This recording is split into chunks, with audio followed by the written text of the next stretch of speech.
Assalamualaikum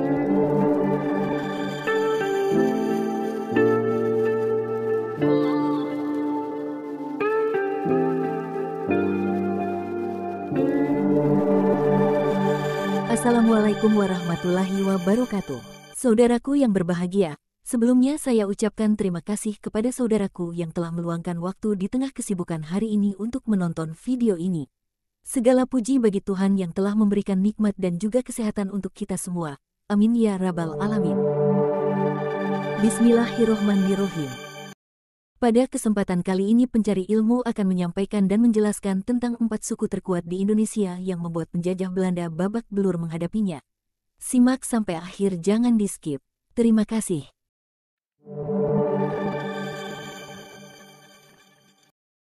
Selama menjajah Indonesia, Belanda terus memperluas wilayahnya ke berbagai pulau di Indonesia. Kehadiran mereka tentu mendapat perlawanan dari masyarakat yang tidak ingin dijajah. Walau hanya bersenjata tradisional, upaya mengusir Belanda tidak pernah berhenti dilakukan. Bahkan beberapa suku di Indonesia sangat ditakuti Belanda. Sempat beberapa kali Belanda harus mundur dan kehabisan tenaga menghadapi suku-suku ini. Sebab bukan saja perlawanan fisik, tapi juga suku-suku tersebut menggunakan ilmu gaib yang mengerikan. Melansir dari beberapa sumber ada 4 suku yang paling ditakuti Belanda saat menjajah Indonesia.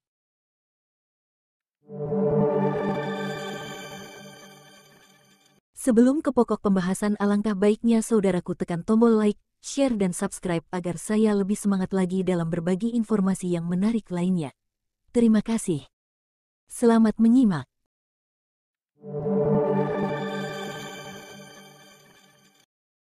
Satu, Dayak. Belanda memberi julukan perlawanan suku Dayak dengan pasukan hantu. Julukan itu karena kemampuan perang orang-orang Dayak yang mengerikan. Suku Dayak adalah suku yang diketahui tinggal dan melakukan aktivitas di dalam hutan. Inilah alasan mengapa Belanda sulit menaklukkan orang-orang Dayak. Selain karena menguasai medan, menurut pasukan Belanda, orang-orang Dayak mempunyai kemampuan berkamuflase yang sangat hebat ketika berada di hutan. Tak hanya itu, orang-orang Dayak juga dikenal memiliki kemampuan bertarung yang handal. Selain hebat dalam bertarung jarak dekat menggunakan mandaunya, suku Dayak juga lihai bertarung jarak jauh menggunakan sumpit tiup yang beracun. Konon, mandau Dayak itu mampu terbang sendiri dan mencari musuh. Sementara sumpit tiup itu tak kalah mematikannya dengan senapan sniper milik penjajah, karena di ujung sumpit tiup telah diolesi racun dari getah ireng.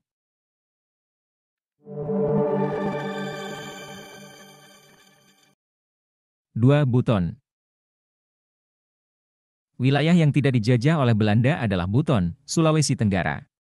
Dulunya sebelum Indonesia ada, Buton lebih mirip negara monarki, karena mempunyai pemimpin atau raja, perdana menteri, tentara dan rakyat sendiri. Kerajaan Buton sejak dulu dikenal sebagai kerajaan yang sangat kuat. Di abad pertengahan ketika penjajah dari Belanda dan Portugis melakukan ekspansi ke Maluku untuk mencari rempah-rempah, Buton dianggap wilayah yang strategis.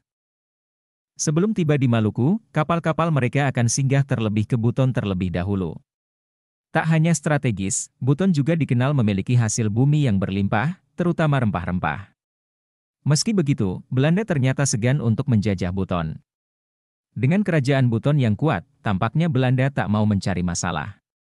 Daripada mereka kesulitan mendapat rempah-rempah, lebih baik menjalin hubungan yang baik saja dengan kerajaan Buton.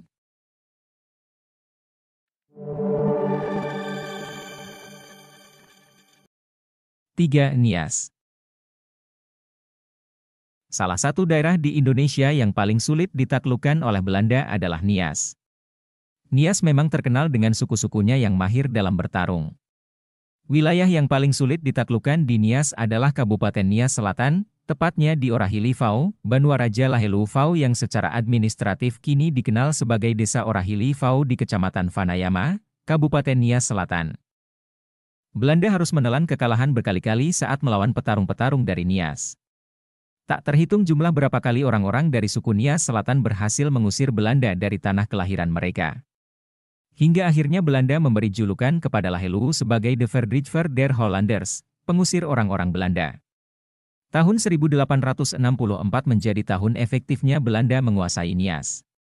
Jadi Belanda butuh waktu 171 tahun, dari tahun 1693 sampai 1864 untuk bisa benar-benar menguasai Nias.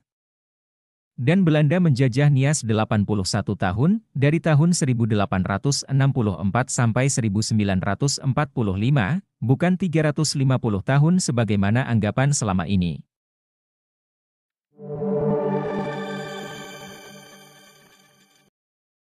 4. Batak.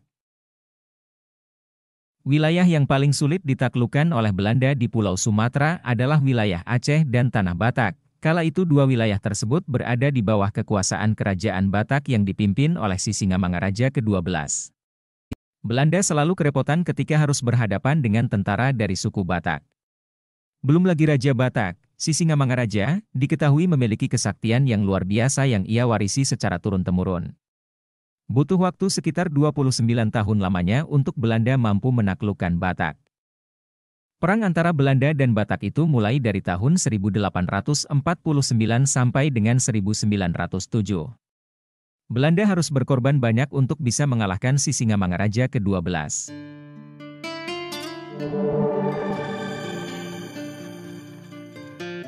Demikianlah penyampaian dan penjelasan tentang 4 suku terkuat di Indonesia yang membuat penjajah Belanda babak belur menghadapinya. Semoga bermanfaat. Jangan lupa like, share dan subscribe agar saya lebih semangat lagi dalam berbagi ilmu dan informasi yang menarik lainnya. Terima kasih. Wassalam.